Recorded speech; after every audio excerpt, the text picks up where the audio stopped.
Jimeng rode his bike back home from his friend Fu's house. They were seniors and attended the same high school, but Fu lived in the neighborhood about 15 minutes from his house. It was past 11 p.m. on a weeknight, but he knew he wouldn't get in trouble. His parents were at the casino, and his older siblings were too busy doing their own thing to care. Not 5 minutes after he left, he heard footsteps coming toward him. His senses were confused, as there was no one there, but the footsteps were getting closer. The darkness did not help his predicament, but with the aid of one of the streetlights, he saw a dark, transparent figure running at him from about 20 feet away. Jimeng was in awe of the figure as he saw straight through it. The figure would disappear, then reappear closer as if they were teleporting. Jimeng turned the handles of his bike all the way to the left, quickly making a U-turn. He pedaled as hard as he could in the opposite direction. His heart raced as fast as he pedaled. He wanted to return to his friend's house, so he took out his phone and started to fumble with it. In a panic, Jimeng dropped his phone. It clattered onto the pavement as he rode past it. He cursed at himself. He couldn't turn back for the phone as the shadow was closing in fast. At that distance, he didn't know if his friend would get to the door in time before he was taken away or killed by whatever it was chasing him. He decided at the last second to ride past his friend's street and kept going. Sweat poured down his brows and bled through his t-shirt. It didn't matter how fast he went, he could still hear the footsteps close behind him. Jimeng glanced over his shoulder, and he could see his pursuer with every streetlight he passed. He turned on the main street and headed in the direction of his neighborhood. It was the longer way around, but he didn't have a choice. At some point, the shadow person stopped following him.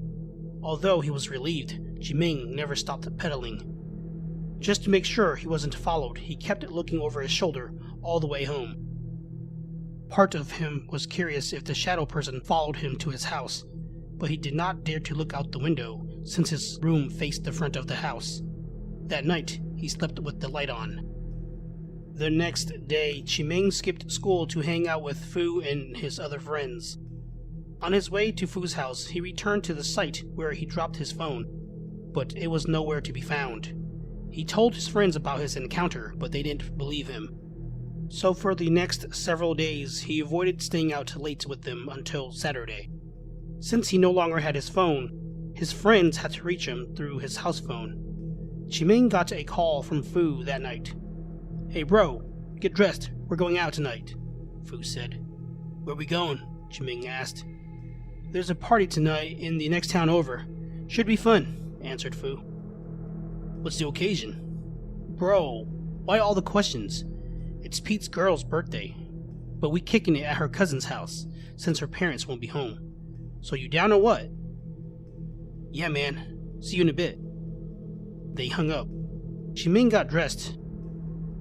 Then about 30 minutes later, a car horn blared at the front of their house. He peeked out from his window. Fu's navy blue Accord was parked along the curb. He came out of his room, and as usual, everyone was preoccupied with their own things. The TV in the living room was on. Cocomelon was playing, with the volume turned up. His siblings were all in their rooms or playing video games in the other living room. His dad wasn't home. He was most probably at a friend's house tending to their chickens. His mom was feeding his younger siblings, while on her phone listening to other adults squabble about their petty issues. No one even noticed when he walked out of the house. It was almost 2 a.m. when Fu dropped Jimeng off at his house. They both had a bit to drink, more so Jimeng than Fu, since he had to drive. All the lights were off except the front entry lights, which they always kept on. Jimeng got out of the car, shutting the door behind him. He stumbled to the front door of his house, then after unlocking it, he waved his friend goodbye. As Fu drove off, Jimeng turned to face the door again. Upon stepping inside, he saw something by the foot of the door on top of the rug he stood on. It was his missing phone. Jimeng picked up his phone and turned on the lights to the living room as he entered. He inspected the phone on his way to his room. He tried thumbing the home button and turning the power on, but it was dead. Jimeng was surprised and a little confused about who returned his phone. He couldn't think of anyone who would have returned it. None of his friends mentioned anything to him about it at the party. Feeling nauseous, Chiming ran into the bathroom and hung his head over the toilet bowl. He retched up a sour and bitter stream of vomit. It splashed into the bowl, causing cool droplets to spray him in the face. He wiped the excess fluid from his chin with his forearm, then washed his hands and arms over the sink. He also splashed some water on his face. Chiming shut off the water and stared into the dirty mirror.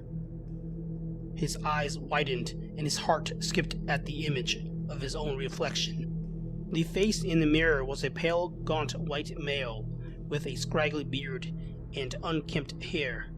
Within a split second, Chiming did a double take and the man was gone. He gently patted his face down with a towel, then headed into his room. He was too exhausted for a shower, so he fell asleep in his boxers. He was asleep for about 10 minutes when he was awakened by the buzz of his phone. He ignored it, but the buzzing persisted. It went on for what seemed like hours. Chiming finally picked up. There was silence at first, then came the unintelligible whispers.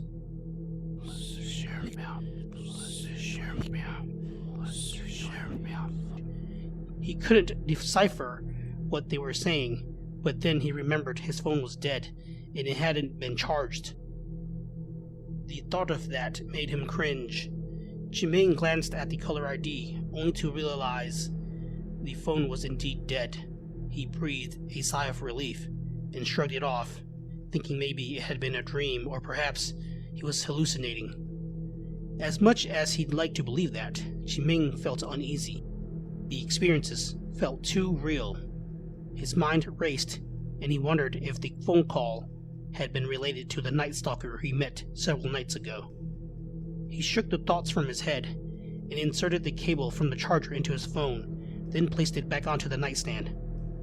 He rolled back into bed, and after a bit of tossing and turning, he eventually drifted off to sleep.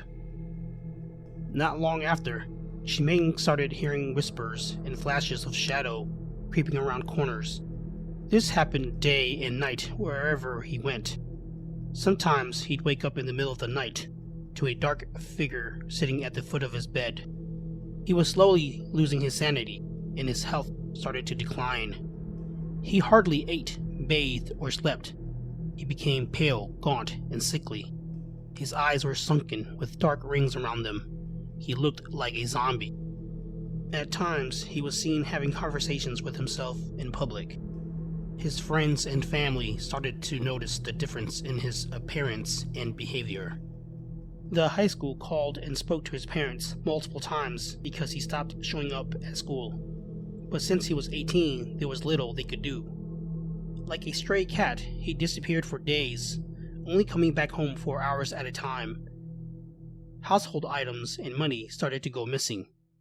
It turned out Chiming was stealing money and pawning off items to fuel his heavy drug consumption. At first, his parents accused Fu and Pete of introducing him to drugs, but later found out that Chiming hasn't even spoken to them for some time. About half a year later, people he knew barely saw him anymore. When they did, he was homeless and begging on the streets. It wasn't until a relative with shamanistic abilities bumped into him at one of the Asian supermarkets that prompted his parents to investigate their son's bizarre behavior. She said she sensed two presence within Chiming's body. One was definitely Chiming's spirit, which had been weakened greatly through time, and the other was the spirit of a homeless drug addict who died of an overdose. She advised them to perform an exorcism. However, due to the traveling nature of the drug-addicted spirit, it was hard to locate Chiming, since he did not stay in one place for too long.